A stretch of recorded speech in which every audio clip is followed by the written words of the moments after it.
Hello, Education 380, Education 500. Hope all is well. Thank you all very much. I've been trying to keep up with the grading. We have a lot of people between the two classes. I know I've said this. I think there's 40 over 40. I'm trying to keep up with everything, reading everything. Everything, by the way, has been awesome. Everyone's been turning everything in.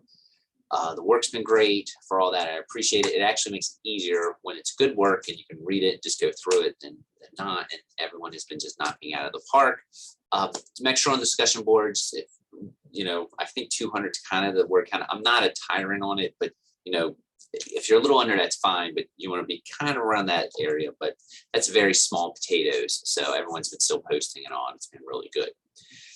All that being said, I know I try to keep these as close as I can to 20 minutes. So I'm going to give this a go. I'm going to go ahead and share my screen. So I'm recording this on Friday and it's kind of snowy outside. I think it's just flurries though. This week, what we're going to do, let me pull that up. There's a lot of different technology. We're going to talk about presentation technologies. I want to make you aware of a few, and then I'm also going to just focus on one.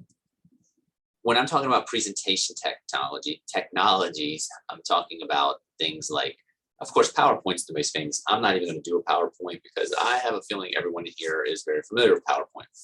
Last week when we were doing Google Classroom, by the way, some of the stuff that we're talking about today, you can easily embed into Google Classroom. When we were talking about Google Classroom, Google Slides is another presentation software. I'm talking about ones you can kind of jazz up a little bit. And probably right now, the two most famous ones, I would say, are Nearpod and Pear Deck. Both are very similar. Pear Deck's a little more connected to Google Classroom. And during the pandemic at its height, I saw a lot of people starting to use Pear Deck more and more. It integrates pretty easily with Google Classroom, but Nearpod does too. And I will be fully honest, I am a Nearpod guy. I've been using it now for probably 8 or 9 years. It's just what I'm familiar with. So I'm going to show you the assignment through Nearpod, but if you are comfortable with Pear Deck and you want to give it a roll, you can. Down here below, I have some videos. If you click these buttons, you can check out some Nearpod, Pear Deck things, and there is a small assignment that you're going to do. As I'm recording this, like I said, on Friday, I know a lot of Google Classrooms have been coming into my emails, and I'll be sure to get on those. Oh, by the way, there's a couple. Powtoon and Prezi are two other ones. Symbola is actually an apps thing that I just put on there. I think I even had that on one of the discussion boards, but I put it here. But Prezi and Powtoons are other presentation methods if you want to use them. Prezi was very popular. It was kind of I see it as kind of like the MySpace of the Facebook generation, and I guess Instagram, where it was kind of the first to kind of take PowerPoint, or at least the first that it's in my mind, and start to jazz it up a little bit. It does these things where it goes in and out and such. But I think it's been kind of superseded at this point with Pear Deck and Nearpod. We're going to have a blog. You're going to, whatever one you pick, Pear Deck, Nearpod, you're going to do a short little blog. Blogs have been on point. They're just reviews. If you like it, you like it. If you don't, you don't. It's all good. By the way, I think I'm always like, you're working on the Google Classrooms. I just read the website blogs. They're usually love them or hate them. So, but everyone did a nice job getting through everything. So that's awesome. Don't forget your certificate or certification with Apple or Google by the end of the semester. Some people have already started to do them, but remember, Google is $10. And remember, if you don't pass the Google test, I just need proof that you tried it. Apple's free if you want to give that a go. Not due until the end, though. With all that being said, I'm going to show you Nearpod because that's what I'm comfortable with, and just to keep it within the video frame. I'm actually a pretty big proponent of Nearpod. I think it adds a lot to discussions and things like that. I will say this, when I used it in the classroom, I usually used it 1 or 2 days a week. I didn't want my students to come too comfortable. Well, I don't want to say comfortable, that's not the right word. Used to it, or I wanted them, it can definitely get into, it's got some neat features. So you want to just make sure that, you're utilizing them to your benefit. And I don't know if that makes any sense. You just don't want your students to be numb to those benefits, so to speak. But I know people use them all the time. So you can see, actually, I did a presentation at a conference on the Cold War and like the Transformers, believe it or not, and the old cartoon. It was actually interesting. It was a lesson that if you want to see it sometimes, just tell me. But you can see these are the ones that I did. Now, here's the nice thing about Nearpod. One, it is very simple. Let me go see something here. When you go to nearpod.com and it's going to jump, I mean, it puts me right in there. When you go in, you're going to have to register. And I didn't write my password down. So let's see if I remember. I'm going to log out. I will say I'm a gold member because I have a few more features that you all might not when you register. Don't worry about that if I show you something and you don't have it. The assignment, you don't have to use any of the gold feature stuff. You can sign up for free. That's all you need to click. And then, of course, you log in here. Let's see if I remember my password. That's going to be the big thing. Always the big thing. The first time I didn't. Second time now. Yes. All right. Okay, Nearpod. There's a couple things I do want to tell you about. There are videos you can embed, there's quizzes, there's a lot, and I'm probably getting too pumped up already talking about it. When you create one, what I want you to do, you can simply hit create. Like I say, you can, well, let me show you the library first. You type in here, there's tons of lessons. Some you have to pay for, some you don't. You can look for any subject in here. But I'm going to go back. You're going to have to create one. The first, let me tell you this, when you create it, I might use one that's pretty simple. And as you can see, you can integrate Google Slides there. I don't usually do that. I usually do it a different way, and I'll show you that.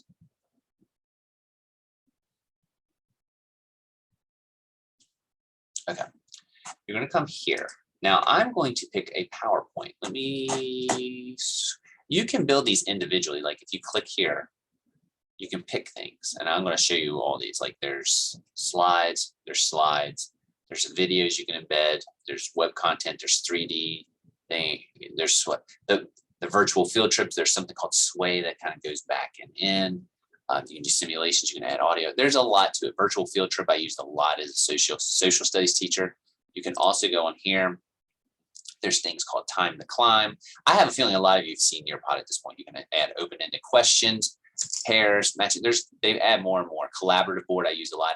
That might be a gold feature, and I'm not 100% sure, but you might want to check it out when you register. You can embed Flipgrid, assignments, and things like that. There's two ways you can do this assignment, though. You're going to make a 10-slide Nearpod for me with some things added in. You can do it this way, and you can type, and it has gotten better. It used to be the slide maker in Nearpod was really cruddy. It has gotten much better. There's another way you can do this, though. If you go back where I am, whoops, I hit create. Let me hit that again. If you go back, slowly. Okay. You can also do something called drop. Now, let me show you. I do have one right here. I thought I had a PowerPoint there. That'll work. All right, I'm going to take a PowerPoint. Sometimes I save them as PDFs. I haven't dropped one in as a PowerPoint recently. You literally can drop the PowerPoint here, and you can soup up your PowerPoint. And I took it fine. All right, and you'll see here what it's going to do is it's going to load it up. It's going to process it, and then all my slides are going to go there. The only thing I will tell you, if you do it via a PowerPoint, you can't go back in and make the edits on the PowerPoint if you catch a little goof or something like that. But I think you get the point. So if you want to make your PowerPoint first and then embed it, it's there. Now, this is what I want you to do for the assignment. We're going to go back. And let's just go. And as you can see here, content presentation. You're going to have a title page. You're going to create 9 slides of content. Again, just like everything else. If you're elementary, pick whatever you like. If you're in physical education, if you're in social studies, English, science, whatever, just pick something in your content. And then you're going to create some 9 pages of that. Now, here's the key. Within that, I want you to do a couple things. I want you to insert a poll. I'll show you how to do that. And I also want you to do an open-ended question, and I want you to put a quiz. Those 3 things need to be in there. They're all accessible with the free aspect. Now I'll say this, because I don't have the free, I might need to double check what's available. If you like collaborative, or if it lets you do the 3D and you want to substitute something like that instead of one of those I have there at the bottom, that's fine. So for example, if you have access to the 3D field trips and you'd rather do that instead of the poll, that's fine. I don't know if you do though with the free access. Well, let me show you what you do. All right. Now you see I've got my little, this was on Supreme Court cases related to education.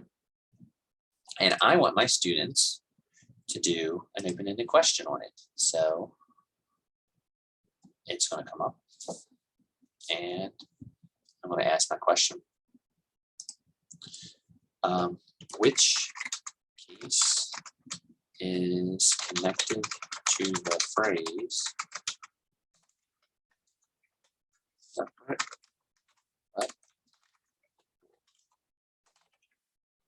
And you look at that, you save it down there at the bottom. Here's what you're going to do now. When you do this, your students will get a number. You'll share this with your students. I'll show you that here in a second too. But you will move this wherever you want your students to answer the question. When I go back out, I'll show you this. But when you start a Nearpod, there'll be a code that pops up, and your students on their device will just type that in, and this question will show up for them to answer. So it's a pretty cool little feature. I use it in my Shepherd classes now. I know more and more Shepherd teachers are actually using it. So not that that's the biggest endorsement in the world. It's a good endorsement, but I know this has become a very popular thing. A lot of times counties actually have these logins for you. But again, if you want to add a little more, let's do the poll. And you can do time to climb is very popular. Why don't I do that? Just to kind of show you.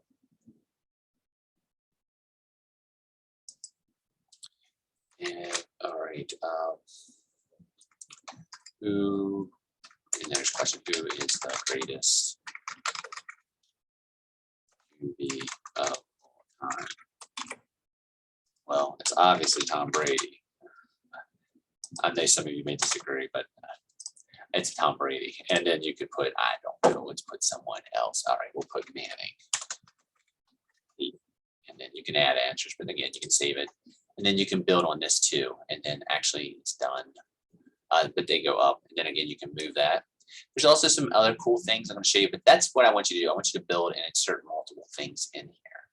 Let me show you. I do want to show you one of mine real quick. I'll save this and exit. And go out. And it'll be down there. There it is. I want to show you. Oh, I used to have a really good one that had a little bit of all the bells and whistles. I think it's this one. Let's do the well, when you hit this, I feel like I'm jumping all over the place. Once you've created it, let me go back up here. You can hit live participation and it'll pop up for your students and on your board or your Apple TV or your TV or whatever. That's the code that the students use to launch it. You can also make these individual where they work at their own pace. I did most of mine where they were with the class and we would do them all at once, but you can like actually give them a self-paced Nearpod. So that's that. Let me go back. Let's go back. Do you want to leave? You can, yes, I want to leave.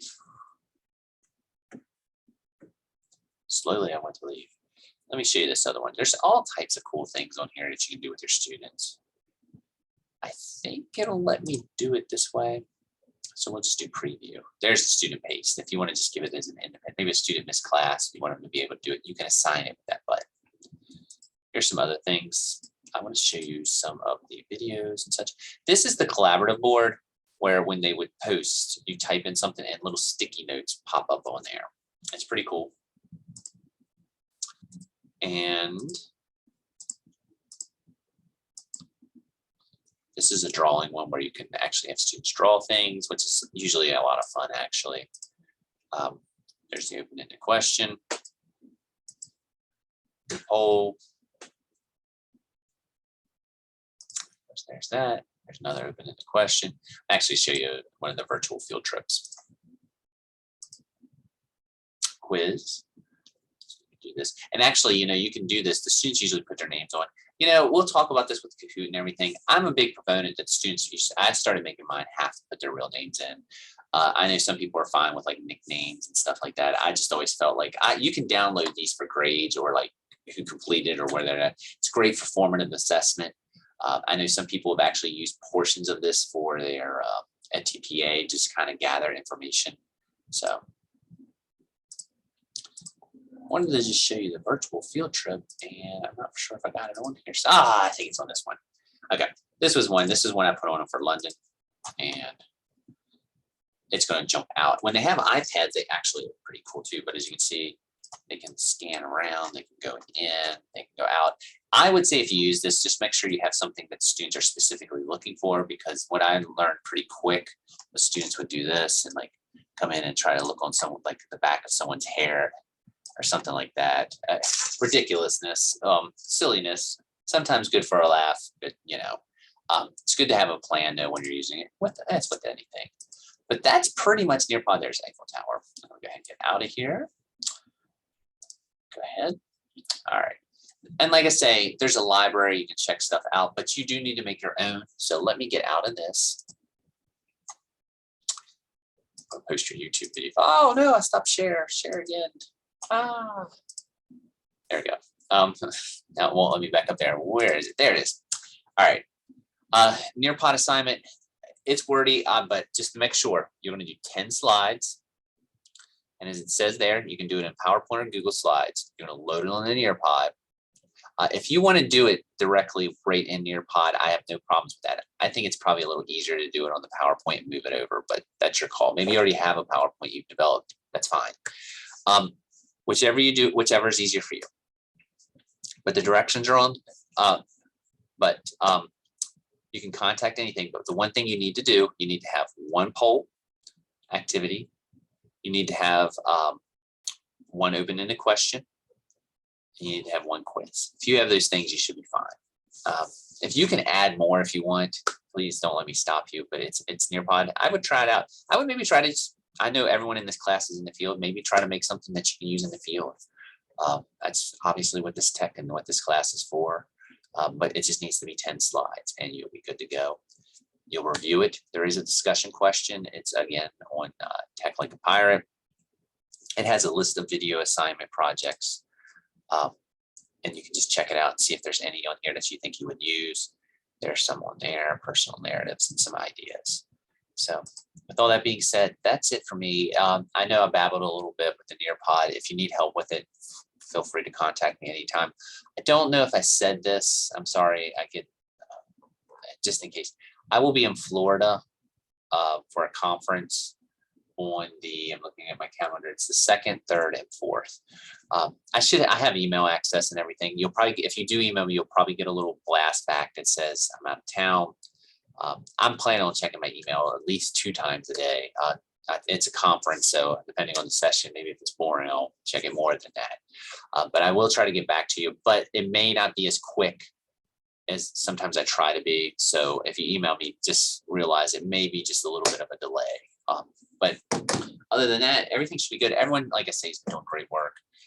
It's been great to read. It's always fun to read. Awesome. A lot of people have different ideas than I do and approaches, which I very much like and enjoy. And that, I believe, whoops, I'm in the wrong class. Sorry.